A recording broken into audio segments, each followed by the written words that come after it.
Thank you for these nice words. I'm happy to be here and to speak on by sure, the most commonly missed cardiac anomaly, which is the total anomalous pulmonary venous return. First of all, if you look at the veins in the neighborhood of the heart, we have the superior vena cava, the inferior vena cava, the azygos vein, but we have four pulmonary veins with the coronary sinus here. And these four pulmonary veins we see almost on 2D, two of them just near the left atrium, but we don't see them because they are embedded within the lung. So their visualization on ultrasound is a challenge. And even if you write in many guidelines since the mid-80s that once you look to the four-chamber view, you may see the pulmonary veins entering the left atrium. The prenatal diagnosis of the anomalous pulmonary venous return is still very rare. So you can see on 2D here how the two inferior pulmonary veins can be seen, but in general, we are using color Doppler. We say that on a routine scan, if you look at the heart, you need to see at least one vein, which is very important. But if you find in a fetus a complex cardiac anomaly, you should attempt to see all four, which is still, in general, a challenge, especially in the mid-trimester. So if you want to see the two on the same side, you may need to get an oblique view and to see here the superior and the inferior pulmonary vein on color Doppler by lowering the peak velocity and decreasing the filter as well. So if we look at the frequency of this anomaly I'm going to speak about, and looking for the Baltimore, Washington infant study performed in the 80s, out of 4,390 congenital heart defects, there were 60 cases, which is a prevalence of 1.4%. So when you see this, you are really scared because it is more common than common trunk, than corrected transposition, than Epstein anomaly, tricuspid atresia. And I am sure many of you have seen these conditions, but very rarely have seen isolated total anomalous pulmonary drainage. So if you think you have never missed, I tell you, there is only one way: don't have a true follow-up, because many cases are not detected just after birth, especially when they are partial.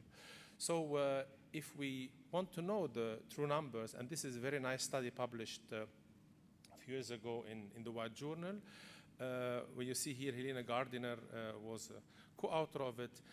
19 cardiac centers in UK, Ireland, and Sweden put their data together and checked children and fetuses, but mainly children, where abnormal pulmonary venous return were evaluated without aneurysm or single ventricle. There were 424 children with this condition, and guess how many cases were detected antenatally? 1.9%, 2%. 2 out of 100 cases are detected antenatally. And this has only one advantage, that people invite me to give a talk today, but there is otherwise no advantage of missing these conditions. This is why we should know how to look for this condition. In general, if you look at the additional data, there were 6 additional cases detected, and interestingly, there were 17 out of these 422. The relative with congenital heart defect means the patient came with a high risk, and still the condition was not detected. So in order to recognize this abnormality, we should know what kind of patterns do we have in order to know how to seek for. There are, in general, 3 kinds of TAPVC. What is called the cardiac type. As you see here, this is a view on both atria, a confluent vein behind the heart, here emptying or connected to the coronary sinus, leading to its dilation, and the coronary sinus drains into the right atrium. This is called the cardiac type. There is the supracardiac type, where behind the heart there is a confluent vein, and through a vertical vein into the innominate or left brachiocephalic vein, draining into the superior vena cava and then into the right atrium.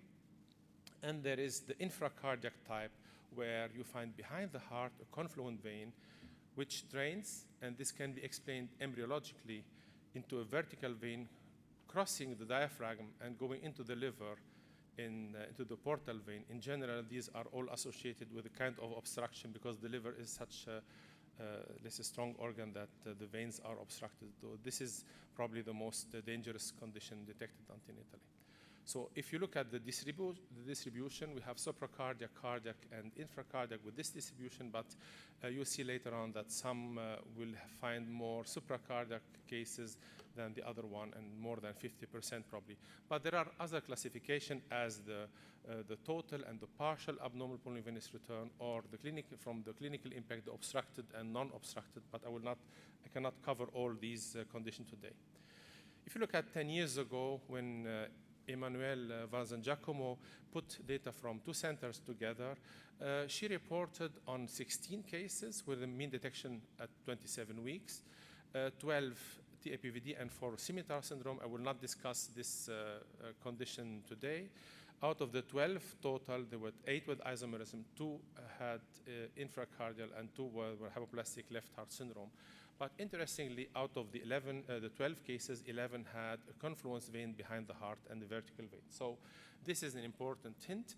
And I cannot show you today all data published, but there are mainly some case report and small series found in the literature. So what you want to hear from me today is how to detect TBVC in the fetus and what are some hints to find this condition. You have seen that in the data I showed you that isomerism is a main hint. So if you find especially a condition where you assume it is right isomerism, you should check for TBVC, because I'm sure this would be the first case you have seen if you haven't seen before. So in 70%, 3 out of 4 fetuses with right isomerism, they have an abnormal pulmonary venous drainage. If you find an abnormal situs, before saying it is situs inversus, check for the possibility of the presence of isomerism. If you find a condition like an AVST or single ventricle, this is also a typical, these are 2 typical cardiac defects found. If you find a dextrocardia, it can be associated with this condition, but also the shifting of the heart can be found in a scimitar syndrome for a partial abnormal pulmonary venous drainage as well. Another venous anomaly can be also a hint. The second hint is, because all the three patterns I showed you, the cardiac, the supracardiac, and the infracardiac, had behind the heart a kind of confluent vein, so seek for a confluent vein because it's a common finding in this condition. That means you should not focus on the heart, but check the area behind the heart. And one could be subtle type, which is a small left ventricle or cardiac disproportion. And this is why I recommend you to add to your differential diagnosis of ventricular disproportion not only the physiologic one and the coarctation, but also the abnormal pulmonary venous drainage. And if you look at this,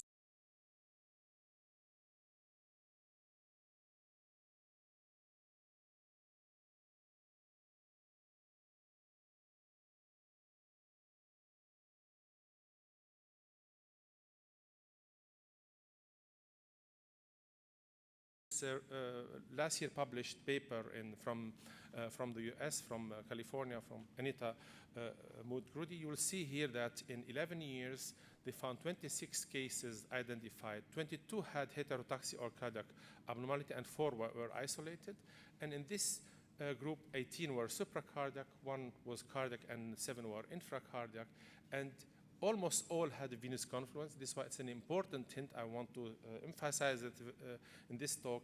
And other, like cardiac asymmetry and vertical vein, were more or less present, but not very efficient. And abnormal pulmonary vein Doppler is important hint, but this is nothing done routinely, but only when you have a suspicious case. So how to detect this condition of the fetus? I told you that one of the major key is, once you have a suspicious case, check for the confluent vein behind the heart. So, and you see here what I'm telling you. This is the confluent vein behind the left atrium, and the shape of the left atrium changes. Now, if you look at this 4-chamber view, I'm sure 20 years ago you were happy to see, oh, this is an abnormal heart. It is single ventricle. 10 years ago, you were focusing on recognizing whether you have here a small chamber. Is it the left type or right type? But I hope that today, in this era, you know that it's a single ventricle. We don't need to spend a lot of time, but check behind the heart, because single ventricle is a major hint for the presence of this confluent vein. So this is here one picture on 2D. And in my experience, 2D is often very easy in comparison to color Doppler, which may be difficult to manage.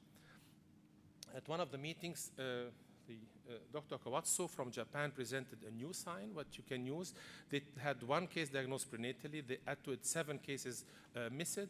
And what they found is that the distance between the wall of the left atrium and the descending aorta is larger than the aortic diameter in these cases. So this could be a hint, as you see, significant. But you have to think about, and as soon as you look at the area behind the heart, it may be helpful. So you see here, this the area, this distance is larger than the aortic diameter. And you see here that these vessels are not connected to the condition. What I would recommend you, and what is recommended in the paper of the large European study, is that if you have a suspicious case which is likely to have an abnormal pulmonary venous drainage, check this condition later on in gestation, 3rd trimester, because you have better images than at 22 weeks. So you see here an example at 19 weeks. The stomach is on the left, the heart points to the right. And you know it is very likely with this single ventricle, it could be an abnormal pulmonary venous drainage. And do you really think that you will recognize this as an abnormal vein? No. There are 2 things you can do. You can ask the patient to come later on, or you take a high-resolution probe or transvaginal probe, even at 19 weeks. And this is here at 19 weeks with the linear probe. You see how clearly you can see this confluent vein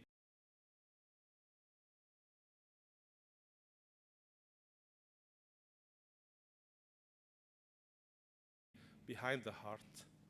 And by adding color Doppler, you may see also that these are coming together. And from here, it can go up into the upper thorax or down across the diaphragm. So you see here how it could look like. So theoretically, many people are using color Doppler to recognize the normal connection of the lung veins. But is it as easy as it seems to be? No. Why? The main mistake, and this is what I want to point in this talk, is that many are lowering the PRF and the filter, and they think that these veins are entering the atrium here. But this is a false negative. There's a lot of gain. You should reduce the gain. And this is the same preset, but with a lower filter, higher filter and lower peak. And you see that they are not entering, but there is still a very, very narrow membrane here. So when you are looking to the veins and they are not separately but merging almost together, lower the gain in order to get let's say a false negative. Now, if we go for the different conditions step by step, for the cardiac type, you check from the confluent vein, but you should check for either dilated coronary sinus or the site of connection. So I will show you one case we published a couple of years ago. There is here a dilated coronary sinus. We heard that this is a typical sign for left superior vena cava. We go for the 3-vessel trachea view, but there is no superior vena cava in the 3-vessel trachea view. What is leading to the coronary sinus dilation? This would be something different. But you see that behind the heart, we have here an azygous vein. It means we have a venous anomaly, so we'll check for the veins. And then you see that behind the heart here, we have the confluent vein. And in the next plane, this is draining into the coronary sinus, leading to its dilation. And this is the cardiac type of coronary sinus connection. So the supracardiac type, you will look for the confluent vein, and then you check to recognize a vertical vein going to the up with flow from the heart toward the upper thorax, which is not existing actually at the venous level, and a dilation of the brachiocephalic vein or innominate vein, because the whole blood of the lung will pass through this tiny vessel, and this is why it's important to know this condition. So what you'll do here, you'll check for in a longitudinal view to recognize the vertical vein.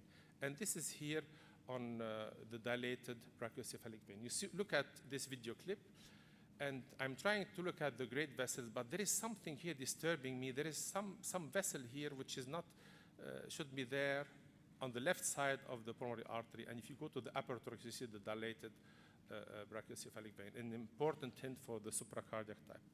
And for the infracardiac type, I think it could be easy to think about, because you need to get a longitudinal view.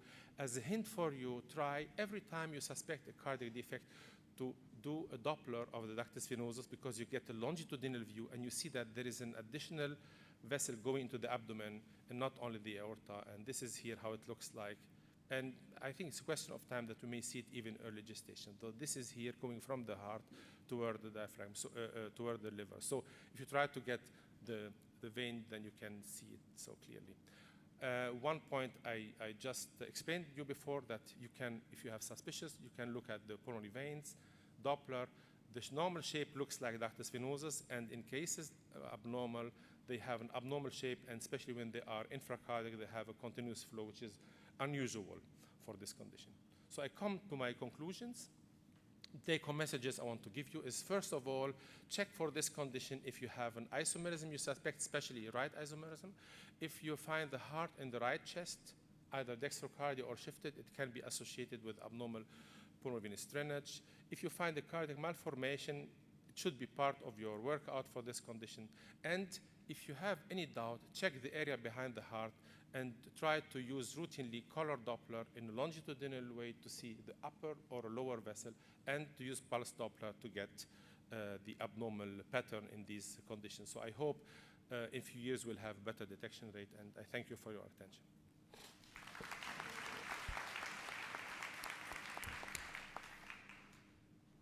Any question from the floor?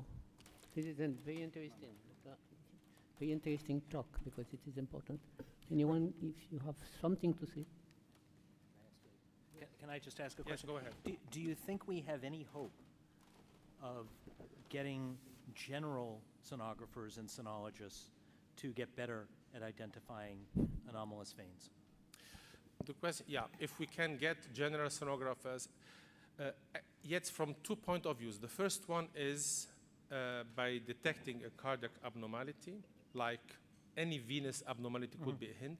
And the second, probably we should implement the area behind the left ventricle, between the left ventricle and the descending and in the spine, as a hint, because if people do not know how the abnormality could look like, they will never detect it. We were focusing only on saying, look at the veins entering the atrium. So you turn the gain until you see something entering, you say it is done. So you think looking at the distance between the left atrium and the aorta, yeah, I'm not might sure give because, people clues? Yeah, let's say this was proposed, but it is not. It's a retrospective. Yeah. But I think if they know that there is something black behind the left atrium, it can be of big help. It was certainly present in all those beautiful pictures you had. Thank you. Could I have one comment? Nope. One small comment for the audience, because of course you had no choice, you have to go fast, and you mentioned, of course, isomerism, Yeah.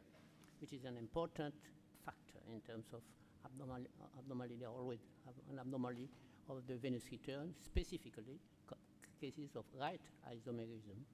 And I can tell you that when you have a